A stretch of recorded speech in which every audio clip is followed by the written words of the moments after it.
Venu, comme dit M. Galuzière, dans l'axe, juste pour empêcher le ballon de sortir, et pas vraiment pour aller plaquer le joueur parisien. Vous mettez les mains une première fois, Christophe dans l'axe, perché en haut des tribunes. Et à la demi-heure de jeu, l'occasion pour Julien Dupuis d'égaliser sur cette pénalité. Les Toulonnais beaucoup pénalisés sur le jeu au sol. Ils subissent, hein, c'est assez Ouais, ils subissent physiquement. Quand on subit physiquement en rugby, généralement on se met à la faute. Parce qu'en fait, on est tout le temps un petit peu en retard sur les bons placements, notamment sur les placements dans les rues. Julien Dupuis, Stade Français 6, Toulon 6. Alors pour l'instant, il y a moins d'envolées, moins d'essais qu'à Toulouse tout à l'heure, mais pour le suspense, ça reste toujours aussi serré. Non, mais c'est en tout cas aussi engagé que le match de Toulouse tout à l'heure. Et en fait, cette pénalité vient récompenser quand même une bonne séquence du Stade Français. C'est tout à fait logique que le Stade Français reparte en fait dans son camp avec ses 3 points. Wilkinson. Qui vise systématiquement Oli Phillips sur ses renvois. Avec pression mise par Fernandez Lobé sur l'ailier parisien, qui s'en sort plutôt bien pour l'instant. C'est surtout ça, je crois. Il vise plutôt Fernandez Lobé, qui se place de l'autre côté de ses avants. Parce qu'on connaît la valeur de Fernandez Lobé sur cette récupération en l'air. Pas mal tenté là de la part de Giovanni Nicker, mais ce ballon nous avait bien semblé sortir en touche. C'est aussi l'avis du juge de touche. Ils ont perdu de leur sérénité, les Parisiens au Stade de France, après quelques défaites retentissantes contre Clermont, contre Toulouse. C'est toujours un pari pour eux, voilà, le ballon est bien sur la ligne de touche. Toujours un pari pour eux quand même de venir jouer ici. Ils ne sont pas dans leur jardin habituel. Jean-Bouin, Naguère, Charletti aujourd'hui. Une certaine pression présidentielle, on va dire, pour faire des bons résultats. Van Niekerk capitaine.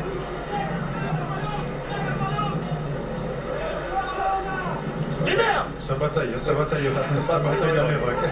Ça bataille dans les rucks. Il y en a énormément, mais c'est vrai que apparemment les deux équipes aiment ça. Fernandez Lobé, le relais de Sanson, le deuxième ligne dans l'axe, il avance. Jack. Wilkinson, ça sent la chandelle. Pied bleu, petit peu long. Wilkinson dans les bras de Southwell. Et l'Écossais, celui-là risque de coup aussi. C'est direct en touche. Grimace d'Hugo Southwell, qui lui aussi va bientôt partir en stage avant les matchs internationaux avec l'équipe d'Écosse, tout comme son vis-à-vis aujourd'hui d'ailleurs, Rory Lamont. Alors cela va nous offrir un assez bon ballon d'attaque pour les Toulonnais, mon cher Fabien. Oui, bien sûr, un bon ballon d'attaque à 30 mètres de la ligne. Touche que les Toulonnais vont disputer au complet.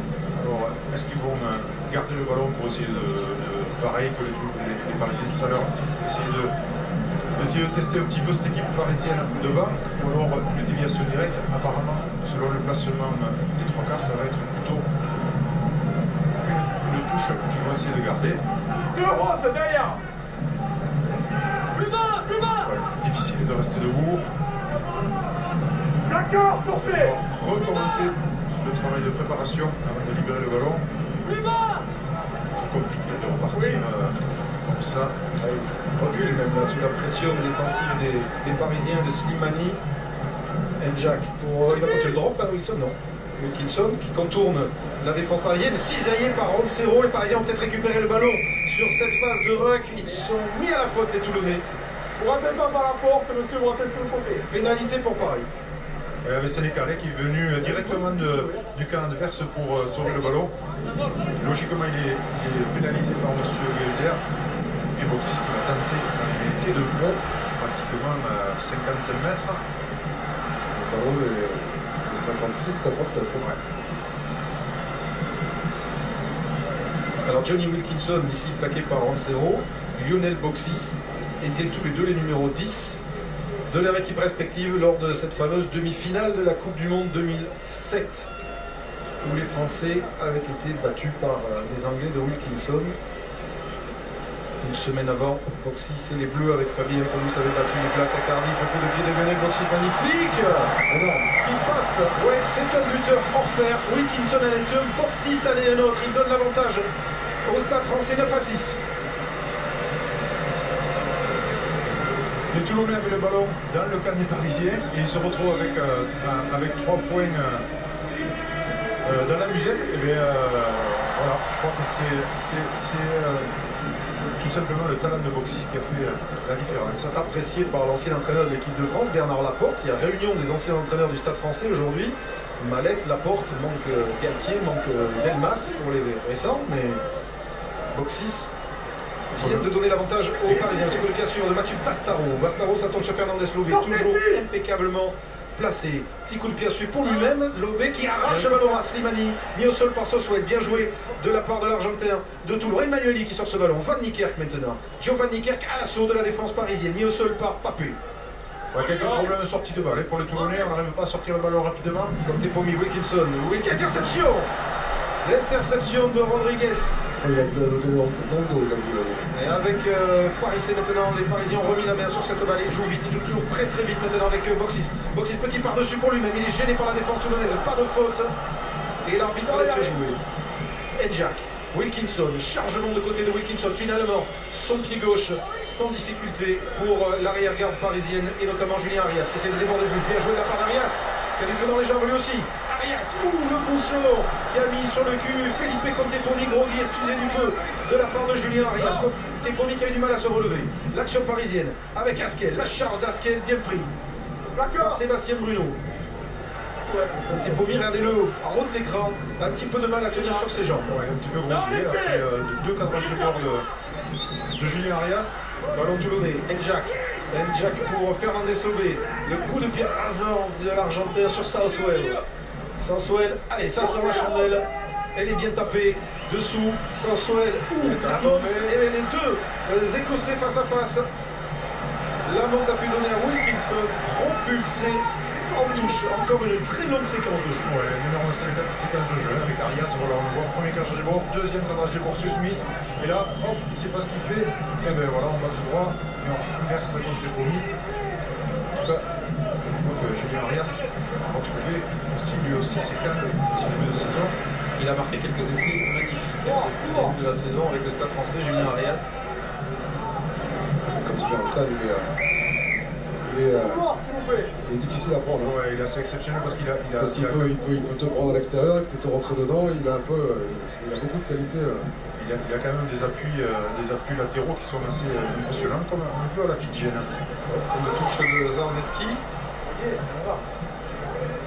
En avant d'Emmanueli, s'en sortent plutôt bien. Ils sortent plus que bien, parce que il y avait quand même eu certainement une mésentente en touche. On a vu les Parisiens qui n'ont pas sauté, Dimitri qui a lobé tout le monde. Southwell la monte, ils seront rivaux pour la place d'arrière à l'équipe d'Écosse pendant les tests de novembre.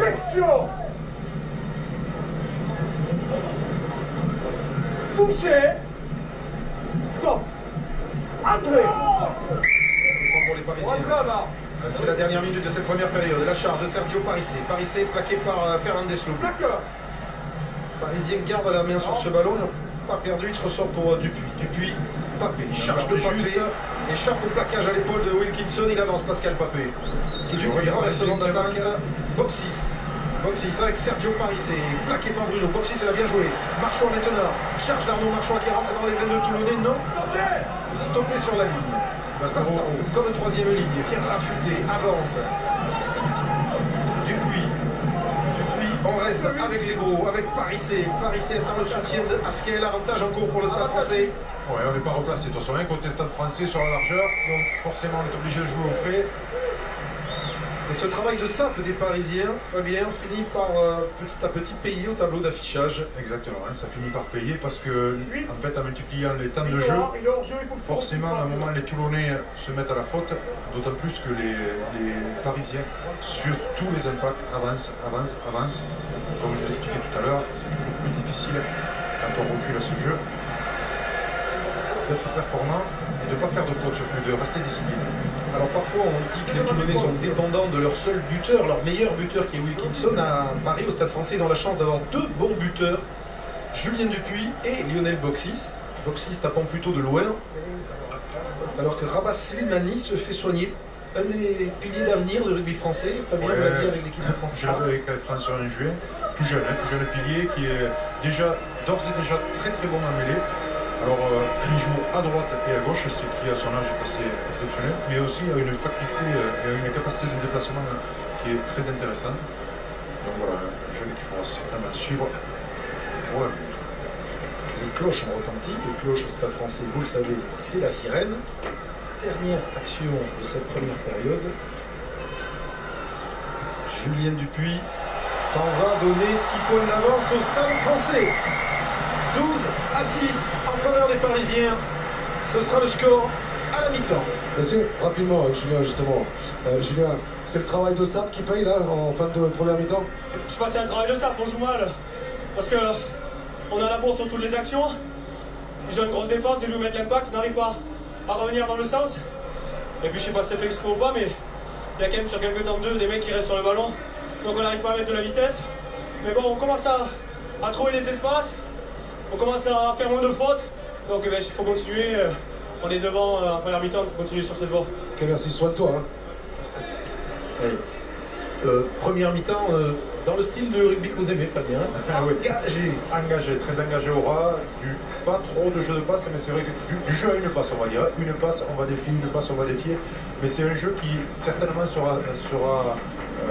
aura des conséquences sur la fin du match parce que c'est un jeu qui demande énormément d'investissement physique. Vous voulez dire que le travail de Sap doit finir par payer la faille je pense en tout cas, les Parisiens ont l'air en tout cas plus frais dans cette première mi-temps, mais je pense que ce travail de Sap va payer en fin de match. C'est ça, Fabien, ça, François, les super samedi rugby, il y en a pour tous les goûts. On va dire que ceux qui aiment plutôt le jeu de 3/4 comme Thomas ont dû se régaler sur Toulouse-Perpignan, puis les gros comme Fabien se régalent pour l'instant de ce Stade Français Toulon. 12-6 pour les Parisiens à la mi-temps.